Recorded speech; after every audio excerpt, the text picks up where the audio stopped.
Joining us now to continue a broader conversation of how politics is portrayed in the media is Ryan Girdusky. He's the author of the book, They're Not Listening, How the Elites Created the National Populist Revolution. So, Ryan, you just had a very interesting piece in The Spectator where you lay out how actually the media portrays the average working class person throughout history. It's not something necessarily new, although there is a little bit of a development about it. So can you explain really the theme of that article for our viewers? Right. It was in the American Conservative magazine. It was called What Television Can Teach Us About the White Working Class. And what it did was it looked at narrative television sitcoms and dramas from the 1970s onwards. And if you look at the general trajectory of characters like Archie Bunker and All in the Family, to Roseanne 15 years later in the 90s, to Malcolm in the Middle in the early 2000s, late 90s, and to the show Shameless on Showtime, which is now its last season, you see a general decline of the white working class, which is not portrayed oftentimes in the news and not understood most times in politics, but there was a general understanding of life for the working class, especially for the white working class families, was declining over the last 40 or 50 years. And I think narrative television understood that much better than the news did and politicians in Washington, D.C. And for all of our viewers, once again, too, it's in the American Conservative. It's called What TV Can Teach Us About the White Working Class. And I think that it's very detailed, too, because it does go through the timeline of how this has really transitioned. And you bring up, for example, that right now, oftentimes the media is transitioning to tell maybe perhaps a different story, but it's not necessarily an accurate one. Is there a disconnect between the way that much of the media portrays the average person and the reality of what really exists?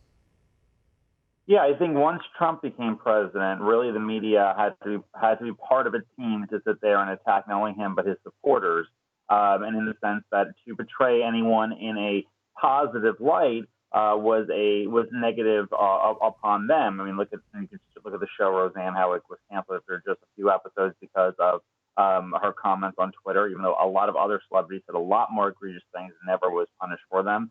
And then if you look at Tim Allen with Last Man Standing, that was canceled. And even just recently, the movie Hillbilly Elegy, which was really well liked by a lot of audiences on Rotten Tomatoes. You can look at the reviews, but critics hated it because if you show a Trump supporter in some kind of humanitarian way, you're considered working for them to sit there and aid and abet, I guess, the Trump administration in some way. And in a way, it's almost a more, I would guess, predetermined cancel culture type of thing, in a sense. I mean, I'm not to say that it's being rejected by the viewer or anything of that nature, but from the very inception, it seems like the people in Hollywood, for example, want to write a narrative about what these people look like. For example, use the show Shameless, where one of the beloved characters of that show, he seems almost apolitical, as you put it, but at the same time, he is a little bit of a laughingstock. I mean, he's an alcoholic, he's always getting in trouble, things of that nature. Is there something that doesn't necessarily speak to the true condition of where the average working class person is right now? Because oftentimes I look at studies and it shows that suicide rates are going up, depression's going up, alcohol use, whatever it may be, is going up. But at the same time in the media, it's often portrayed that these people don't need help. They are the ones who should be laughed at, things of that nature. Do you think that there is the disconnect that we're talking about? Well, there's been studies done that show that white liberals are the only group in America that have a negative feelings towards fellow white people.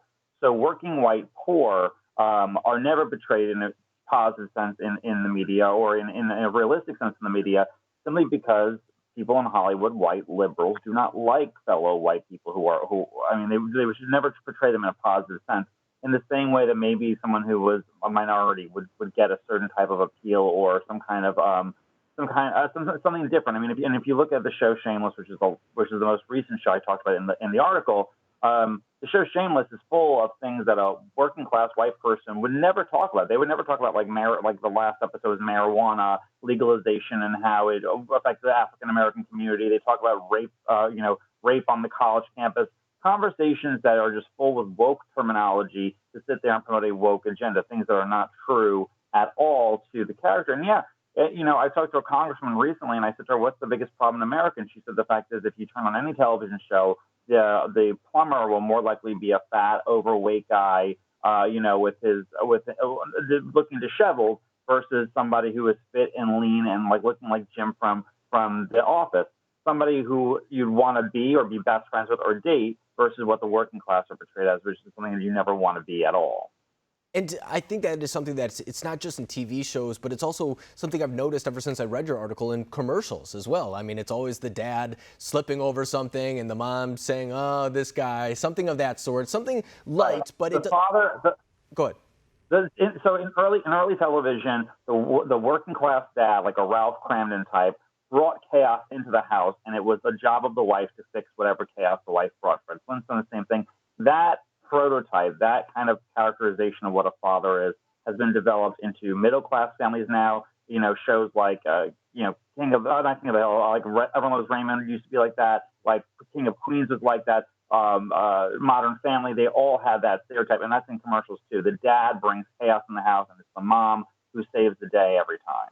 And in fact, now that you list all of these examples, it's almost hard-pressed to find someone who is the very strong figure in these TV shows, where it's the dad leading the way for many people. And when it is the case, it seems to almost be the surprising development, something you didn't expect. The dad all of a sudden rising to the occasion, something that seems a little bit more out of place than what you typically expect in a normal household, where there's no doubt that it is advantageous to have two parents who love their kids and raise the family together. I mean, there's no doubt that that is a positive thing. But broadening this out, does this speak to a larger issue you think that is taking place not only in politics but also the media? Yeah, I just think that now that there's so many different avenues that there, well, I don't think that politicians understand the working class at all. And now that there's so many different types of ways to watch and engage in entertainment. You have streaming services, traditional television, cable, you have extreme special programming. All those things happen, and you should have at least one or two more shows that cater to this demographic, and instead you have less and less, it seems like. And I think that it just shows, like Washington, too, the understanding of the working class, something that they don't even want to begin to engage in. I think you're right, and I think that there's something to learn from right there, too, because I think that that is a reason why, for example, a lot of these TV shows aren't getting the same ratings, for example, and that a lot of people are pulling the plug on cable networks and going to streaming services, for example, where they can watch whatever they want. They have a little bit more selection rather than what's being fed to them by these networks. But once again, Ryan Girdusky, all of our viewers, too, I highly suggest they get his book. It's called They're Not Listening: How the Elites Created the National Populist Revolution. It really speaks to the heart of what Ryan's saying right now and the true issues that are affecting the average person. Ryan, I really appreciate you coming on the program tonight. Thanks for joining us. Thank you, Alex.